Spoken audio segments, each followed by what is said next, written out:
Good morning, all. Good morning. Now, before I deliver the Chief Justice's remarks, let me convey my own congratulations to ANAW on its 10th anniversary. The work that you are doing is right in the center of the aspirations of Kenyans.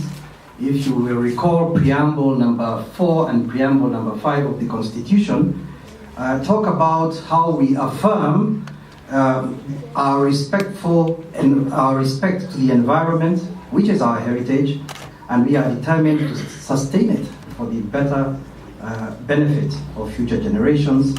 And in Preamble number 5, we state as the people of Kenya our commitment to nurturing the well-being of the individual, the family, communities, and the nation.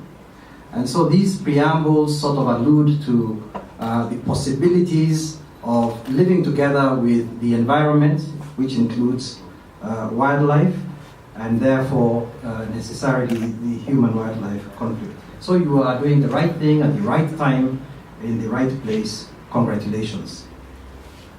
Now to the Chief Justice's remarks, which I will read as written. I take this opportunity to thank the ANAW team for the invitation to attend this celebration of their 10th anniversary.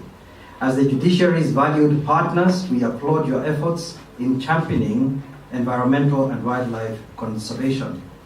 As part of its transformation journey, the judiciary, through the Judiciary Training Institute, and Professor Ngugi was here earlier on and made some remarks, through the Judiciary Training Institute, has forged strategic partnerships with stakeholders with a view of enhancing service delivery.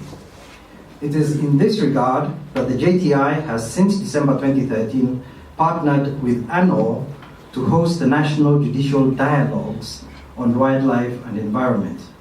5 such national dialogues have since been held, bringing together various wildlife enforcement agencies, including the Judiciary, KWS, KAA, the National Police Service, and the Office of the DPP, with the objective of sharing experiences, exchanging ideas, networking, and creating opportunities for gaining pertinent knowledge based on national and international case studies. The dialogues have fostered a sense of teamwork among the government agencies and ensured concerted efforts in the fight against wildlife and environmental crimes.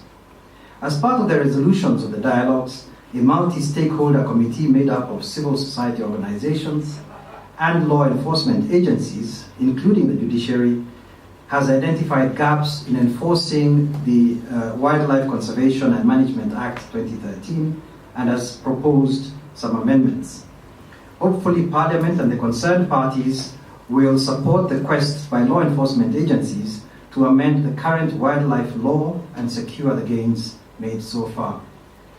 It is a pleasure to note that the collaboration model between the judiciary, civil society organizations, and other law enforcement agencies in Kenya has created very useful lessons that are being borrowed by several countries in Africa and have raised an interest in Europe and Asia as well.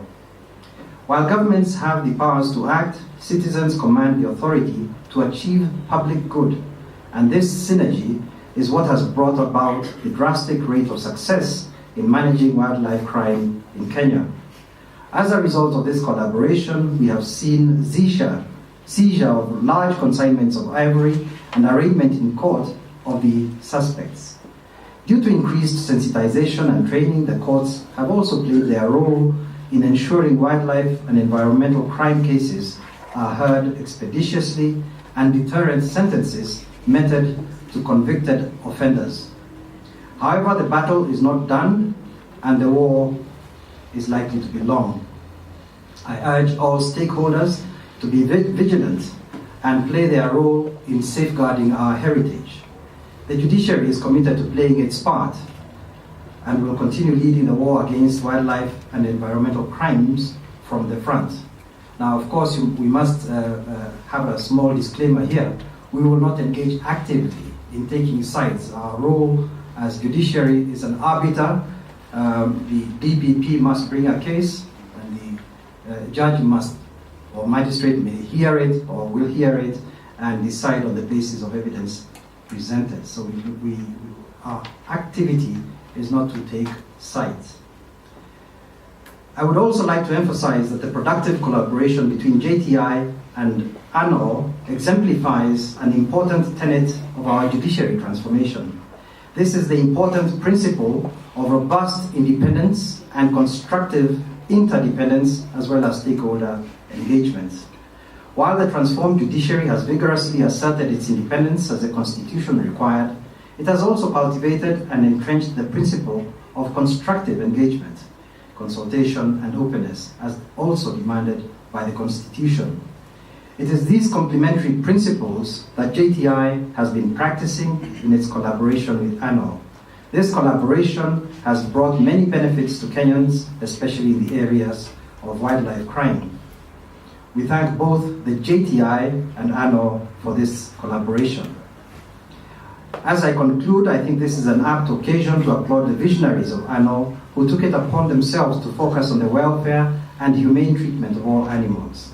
We appreciate that your work is anchored on the understanding and appreciation that animals have intrinsic value. As such, you work directly in animal care and protection while building networks and partnerships with grassroots community organizations, other animal welfare organizations, and governments, including in Kenya and across Africa. That you are based in Kenya reflects the confidence you have in this country as a sustainable bastion for the focus of your work and for the well-being of communities living with such animals.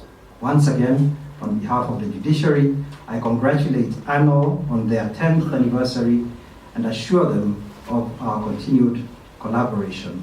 Thank you. That is the message from the Honorable Chief Justice, Dr. Willy Mututnga. Thank you.